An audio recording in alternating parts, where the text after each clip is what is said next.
Assalamualaikum warahmatullahi wabarakatuh. Dan salam sejahtera untuk kita semua. Menurunkan berat badan, membakar lemak adalah idaman setiap orang. Apalagi bila berat badan sudah melampaui ambang atas. Tetapi upaya membakar lemak bagi sebagian kita terasa berat. Olahraga yang intens bukan pilihan yang membahagiakan. Tetapi ada cara yang baik untuk mengontrol berat badan kita dan membakar lemak lebih efisien dengan hanya mengurangi apa yang kita konsumsi sebelum bersepeda. Sepintas seperti slogan iklan penurun berat badan. Tetapi itulah yang dijanjikan bila kita bersepeda dengan metode bersepeda puasa. Apakah berhasil membakar lemak lebih efisien? Mari kita bahas apa manfaat, kerugian, dan hal lainnya dalam video ini.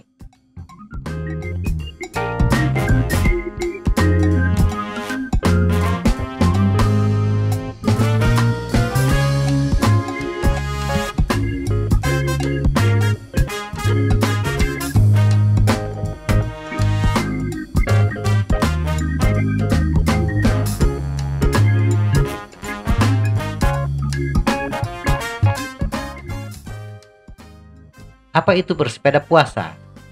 Bersepeda puasa adalah bersepeda dalam kondisi glikemik rendah dengan tidak mengkonsumsi karbohidrat apapun dalam 8 hingga 12 jam.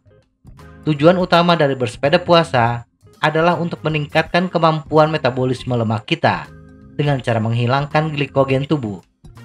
Bersepeda dengan sistem aerobik berarti kita hanya memanfaatkan sumber energi yang berasal dari lemak dan glikogen. Nah, ketika bersepeda dengan sistem aerobik, sumber pertama yang dibakar menjadi energi adalah glikogen.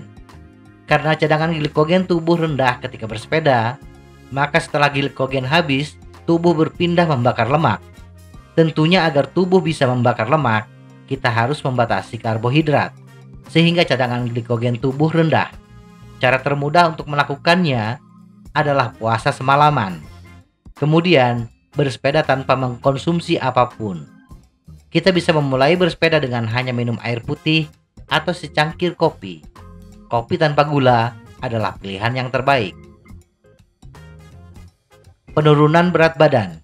Gambaran sederhana bagaimana kita bisa menurunkan berat badan adalah membakar kalori lebih banyak dibandingkan yang dikonsumsi. Tetapi harus diingat, bersepeda puasa akan membakar lebih banyak lemak, tetapi jumlah kalori yang terbakar secara keseluruhan lebih sedikit. Tanpa karbohidrat, durasi dan intensitas bersepeda akan sangat terbatas, sehingga secara keseluruhan kalori yang terbakar pun lebih sedikit. Oleh karena itu, metode bersepeda puasa tidak terlalu cocok bagi yang ingin menurunkan berat badan dengan cepat, tetapi bersepeda puasa dapat membantu meningkatkan resistensi insulin. Performa bersepeda. Bersepeda dalam kondisi glikemik rendah akan meningkatkan kemampuan kita mengoksidasi lemak pada kecepatan daya tahan. Dalam hal adaptasi aerobik, pelatihan puasa dapat membantu meningkatkan ekspresi gen yang mengarah ke biogenesis mitokondria yang lebih besar. Selain itu, penelitian menunjukkan bahwa puasa dapat meningkatkan sitokin interleukin 6 atau IL-6 yang membantu meningkatkan metabolisme lemak, meningkatkan ketahanan terhadap kerusakan jaringan otot, dan meningkatkan fungsi kognitif. Cara bersepeda puasa. Sebelum memulai bersepeda dengan metode puasa, pastikan bahwa kita memang sudah konsisten bersepeda, selalu melakukan pemulihan, cukup tidur, dan nutrisi. Ada dua cara. Yang pertama, bersepeda sepagi mungkin, dan yang kedua, bersepeda 2 kali sehari. Bersepeda di pagi hari adalah yang paling banyak dilakukan oleh mereka yang bersepeda puasa. Setelah 12 jam tidak mengkonsumsi karbohidrat, simpanan glikogen di hati biasanya sudah habis. Hanya tertinggal glikogen di otot. Cadangan glikogen di otot ini bisa bertahan untuk bersepeda aerobik 60 hingga 90 menit.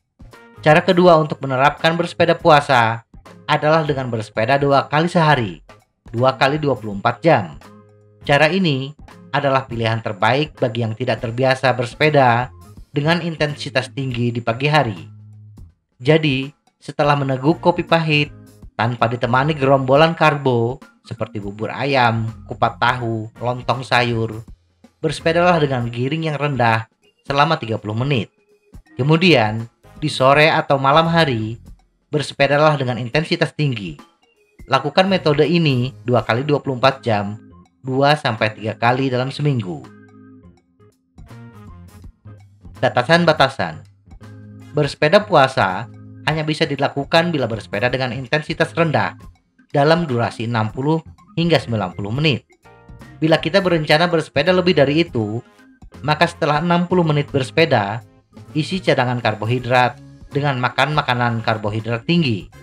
Bila tidak, kehabisan cadangan glikogen dalam otot bisa membuat kerusakan otot. Kemudian, jangan abaikan bahasa tubuh Anda. Bila sudah mulai gemetar, walaupun belum bersepeda 60 menit, segera berhenti bersepeda. Makan makanan dengan karbohidrat tinggi yang cepat dicerna, seperti pisang atau makanan yang mengandung gula. Gula aren lebih baik untuk kesehatan, atau minuman olahraga yang mengandung karbohidrat. Salah satu bahasa tubuh itu adalah nafas yang tidak segar lagi. Peran kafein dalam latihan puasa. Sudah umum bagi atlet yang menggunakan latihan puasa untuk minum kopi sebelum latihan. Ini adalah ide yang bagus karena seperti yang kita semua tahu, kafein mendorong metabolisme lemak. Hindari kopi yang dicampur dengan creamer, karena creamer akan membalikan efek latihan puasa. Minumlah kopi 15 atau 30 menit sebelum bersepeda. Bagi yang tidak biasa minum kopi, tetapi ingin mendapatkan efek peningkatan kafein, pertimbangkan untuk meminum pil kafein seperti Eric Cup tablet, ergotamin kafein. Mengandung ergotamin 1 mg, kafein 100 mg. Perlu ditekankan bahwa bersepeda bukan cara utama untuk menurunkan berat badan. Bersepeda hanyalah salah satu unsur. Upaya yang utama adalah pola hidup yang sehat, asupan nutrisi, dan istirahat yang cukup. Kesimpulan, meskipun latihan puasa mungkin tidak semudah meminum pil diet ajaib untuk menurunkan berat badan, tetapi setidaknya efektif. Ketika bersepeda puasa, tubuh tidak hanya membakar lebih banyak lemak, tetapi juga akan diprogram untuk memilih lemak sebagai sumber bahan bakarnya, bahkan saat kita sedang tidak bersepeda. Tetapi sama seperti pelatihan lainnya, bersepeda puasa memiliki tempatnya dan harus digunakan hanya pada waktu yang tepat. Semoga informasi ini bermanfaat. Tetap sehat. Salam goes.